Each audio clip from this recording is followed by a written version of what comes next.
स्वागत है आपका हमारे चैनल में। और आज हम इस वीडियो में जो हम चर्चा करेंगे वो करेंगे समाजीकरण की प्रक्रिया, यानी सोशलाइजेशन ऑफ प्रोसेस या सोशलाइजेशन प्रोसेस।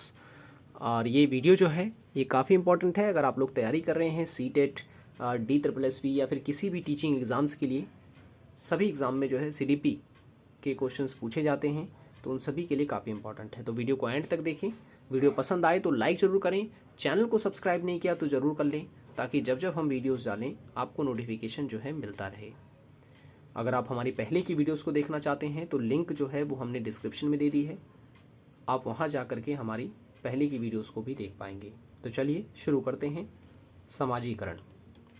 देखिए, समाजीकरण की अगर हम बात करें तो समाजीकरण एक ऐसी प्रक्रिया है जिसमें बालक जो है वो धीरे धीरे जो है विकसित होता है और सामाजिक नियमों का अधिग्रहण करता है। अगर हम छोटी सी परिभाषा लें इसकी, तो समाजीकरण का मतलब होता है सामाजिक नियमों का अधिग्रहण। ठीक है। और समाजीकरण का मूल जो उद्देश्य होता है वो होता है सामाजिक वातावरण में अनुकूलन तथा समायोजन करना। ठीक है। तो अब इसके अंदर जो बालक होता है वो क्या क्या सीखता है? वो सीखता है मूल्य, विश्वास, मनोवृत्ति, संस्कृति, रीति रिवाज व विभिन्न प्रकार के कौशल आदि का ज्ञान जो है वो अर्जित करता है। ठीक है। तो ये किस में आता है? ये समाजीकरण में आता है। ठीक है। क्योंकि ये माना जाता है कि जो बालक होता है जब इस संसार में आता है तब वो कोरे कागज की तरह होता है। फिर धीरे धीरे जैसे जैसे वह बड़ा होने लगता है अपने आसपास के साधनों के द्वारा जो है वो प्रभावित होने लगता है और निरंतर वह आदर्श व मूल्यों को सीखने लगता है और धीरे धीरे धीरे फिर उसका समाजीकरण हो जाता है। ठीक है। अब अगर हम बात करें कि ये जो सामाजिक व्यवहार है, ये जो परिवर्तन है वो किस अवस्था में किस प्रकार से आता है, तो आप इस जो स्ट्रक्चर को याद रख सकते हैं। यहाँ से ही क्वेश्चंस पूछे जाते हैं। ठीक है। तो शैशव अवस्था की अगर हम बात करें तो उस अवस्था में जो है बालक का समाजीकरण नहीं होता है। समाजीकरण की शुरुआत होती है बाल्यावस्था में। तो बाल्यावस्था को दो भागों में बांटा गया है, प्रारंभिक बाल्यावस्था और उत्तर बाल्यावस्था। ठीक है, ये हम जानेंगे। और उसके बाद जानेंगे हम किशोर अवस्था के बारे में। तो वो क्या क्या चीज़ें समाज से सीखता है वो यहाँ पे मैंने पॉइंट्स लिख दिए हैं, क्योंकि क्वेश्चन जो है वो यहीं से बनते हैं। आपसे पूछ लेता है कि सहानुभूति जो है, सहानुभूति किस अवस्था में आती है बालक में? तो वो आती है प्रारंभिक बाल अवस्था में। ठीक है। प्रतिस्पर्धा की भावना उत्तर बाल अवस्था में। तो इस तरीके से होता है। तो अगर हम बात करें प्रारंभिक बाल अवस्था की, तो प्रारंभिक बाल अवस्था में पहली जो चीज़ वो सीख पाता है वो होता है अनुकरण। अनुकरण का मतलब होता है नकल करना। किसी भी चीज़ को देख करके उसी के जैसा व्यवहार करना जो है ये कहलाता है इमिटेशंस या अनुकरण। इस अवस्था में बालक ये सीखता है। दूसरा, सहानुभूति उसके अंदर आती है। सहानुभूति दूसरे को प्रति जो है उसके अंदर एक संवेदना उत्पन्न होती है। और परानुभूति यानी कि स्वयं के अंदर जो है एक प्रकार का हमदर्दी उत्पन्न होती है उसके अंदर। प्रतिद्वंद्वता आती है उसके अंदर। प्रतिद्वंद्वता का मतलब होता है विरोध करने की भावना। ठीक है। अटैचमेंट बढ़ता है उसका, आसक्त होता है वो। आक्रामकता, ठीक है, या कहें कि एग्रेसिवनेस जो है उसके अंदर पनपती है, गुस्सा करता है वो। ठीक है। नेक्स्ट है अहभाव भी उसके अंदर आता है, जिसे ईगो सेंट्रिज्म कहते हैं हम लोग। नेक्स्ट है पूर्वग्रह की भावना भी जो है उसके अंदर विकसित होती है। पूर्वग्रह क्या होता है? पूर्वग्रह का मतलब ये होता है कि किसी भी सामने वाले व्यक्ति के बारे में बिना उसके कुछ किए उसके बारे में जब सोच लिया जाता है कुछ, तो उसे हम कहते हैं पूर्वाग्रह। तो बच्चे के अंदर इस प्रकार इस प्रकार का जो व्यवहार है वो बनता है कब? प्रारंभिक बाल अवस्था में। और ये सब किससे बन रहा है? ये सब बन रहा है समाज से ही। ठीक है, समाज से ही बन रहा है। नेक्स्ट है उत्तर बाल अवस्था की अगर हम बात करें, तो उत्तर बाल अवस्था में जो परिवर्तन आते हैं वो आते हैं, या कहें कि जो सामाजिक व्यवहार परिवर्तन होता है वो होता है प्रतिस्पर्धा। ठीक है, प्रतिस्पर्धा। उत्तर बाल अवस्था में जो पहला परिवर्तन देखने को मिलता है वो होता है प्रतिस्पर्धा। उसके अंदर एक कंपटीशन की भावना आती है, वो दूसरों से आगे निकलने की चाह रखता है। आपके लिए क्वेश्चन है, कमेंट बॉक्स में आप आयु बताएंगे। ठीक है, मैंने एक पहले की वीडियो उसमें आपको बताया था कि प्रारंभिक बाल अवस्था कब से कब तक होती है, और उत्तर बाल अवस्था कब से कब तक होती है, और किशोर बाल अवस्था कब से कब तक होती है। तो आप लोग कमेंट में बताएंगे इनके आयु के बारे में। ठीक है। प्रतिस्पर्धा की भावना आती है उत्तर बाल अवस्था में। उत्तरदायित्व की भावना भी आती है। उत्तरदायित्व का मतलब होता है रिस्पॉन्सिबिलिटी। ठीक है, वो अपनी रिस्पॉन्सिबिलिटी को समझने लगता है। खेल भावना उसके अंदर विकसित होती है। खेल के प्रति उसके अंदर रुचि आती है, जागरूकता आती है, वो खेल के प्रति आकर्षित होता है। वाचन का प्रभाव भी उस पर पड़ता है। वाचन का मतलब होता है इम्पैक्ट ऑफ रीडिंग। वो जो पढ़ता है उसके अंदर उसी प्रकार के भाव जो है उत्पन्न होते हैं। और इसीलिए देखा होगा आप लोगों ने कि जो शिक्षित लोग होते हैं वो अपने बच्चों को जो है कॉमिक्स या फिर कोई किताबें देते हैं पढ़ने के लिए, क्योंकि ये अवस्था ऐसी होती है कि बच्चा जो है जैसा पढ़ेगा वैसा ही उस पर प्रभाव पड़ेगा। ठीक है, ठीक है। और नेक्स्ट जो है सामाजिक स्वीकृति की चाह भी उसके अंदर उत्पन्न होती है। वो चाहता है कि समाज जो है वो उसे स्वीकार करे, उसकी बातों को स्वीकार करे। ठीक है, तो ये उत्तर बाल अवस्था में हमें ये परिवर्तन या ये व्यवहार जो है देखने को मिलते हैं छात्रों के अंदर या कहीं बालकों के अंदर। ठीक है।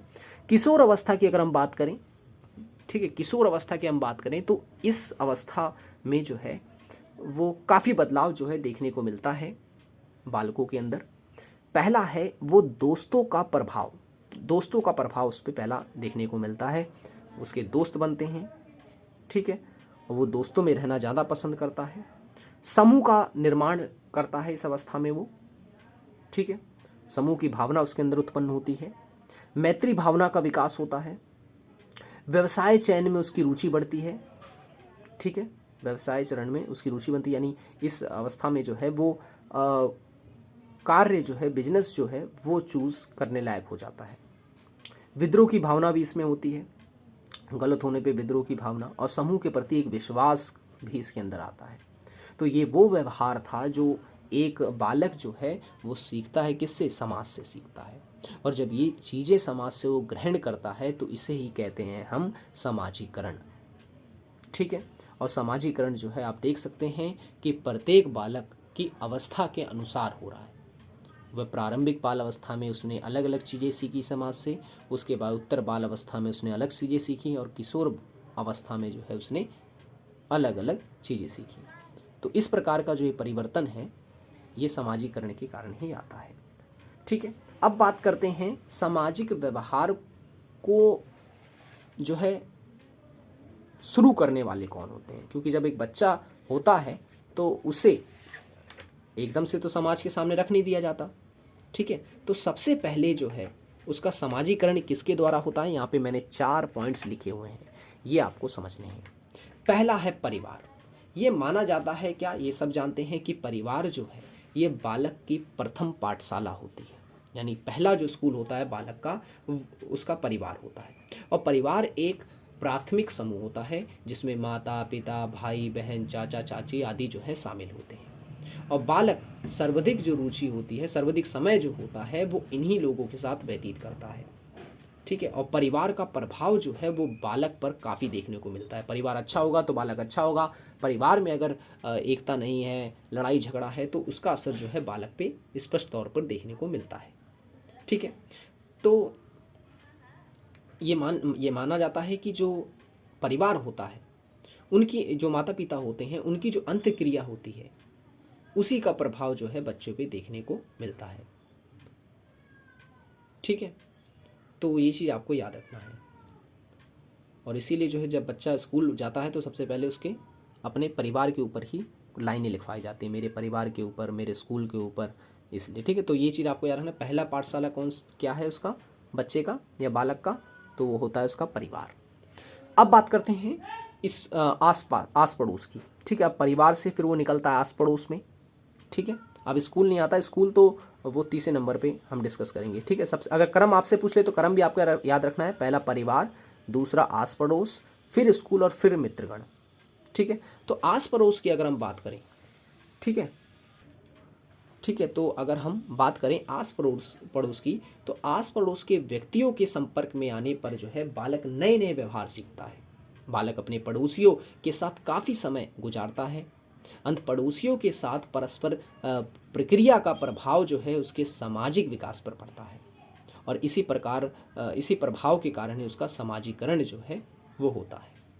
ठीक है, अच्छे समाज में वो रहेगा तो अच्छी चीज़ें सीखता है, बुरे समाज में रहता है तो उस पर जो है उसका बुरा असर पड़ता है। फिर बात करते हैं स्कूल की।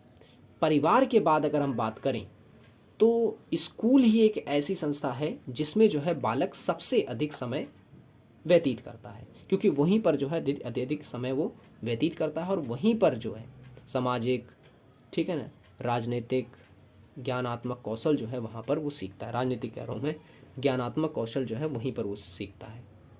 ठीक है, फिर उसके बाद आते हैं मित्रगण। समान आयु के बच्चे जो हैं एक अलग समूह का निर्माण करते हैं जो वे अपनी इच्छा के अनुकूल करते हैं। ठीक है, और इच्छा से किसी नए समूह में शामिल भी होते हैं।